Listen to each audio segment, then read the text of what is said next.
Debate about the King of the East.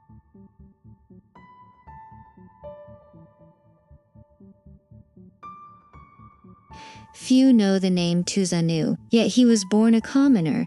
Some folk songs speak of him as a legacy of moonlight and the tides, or the forgotten child of the moonlight. He may have been an orphan, or perhaps the child of someone washed ashore from the sea. Yet, even without a name or a family to shield him, Watatsumi Omikami took this child in, just as he had once saved those trapped in the ocean's depths.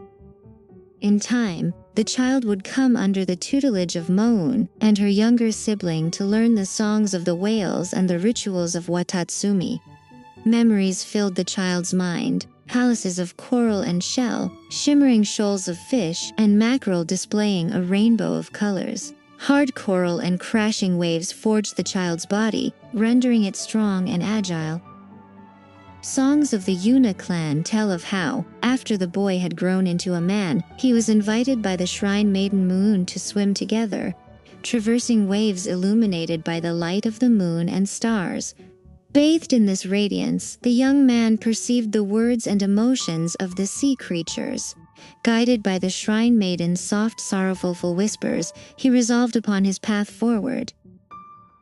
It is said that following that nocturnal journey, the young man mastered the sword arts known as Getsumun and Yushio. Although he left no descendants, these techniques were taught to the warriors of Watatsumi and passed down through generations, never to be lost. On Watatsumi Island, a place with few sword-fighting traditions, these two techniques proved exceptionally effective and virtually unbeatable.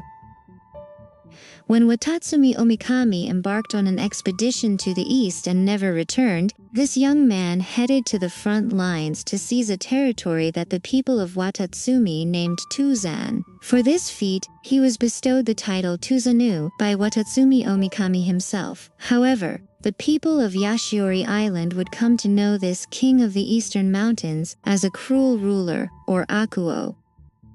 In the end, Akuou and his leader were struck down by the Musu no Hitotachi Mu-un, who had ridden the waves alongside them beneath the moonlight that night, vanished, swept away by a storm of black wings.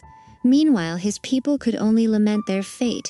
When the dust settled, nothing had turned out as they had hoped. One such instance is that people continue to bestow the title descendant of Tuzanu upon great fighters, even though the young and arrogant Tuzanu never had the chance to be with the one he loved or to share a happy future together.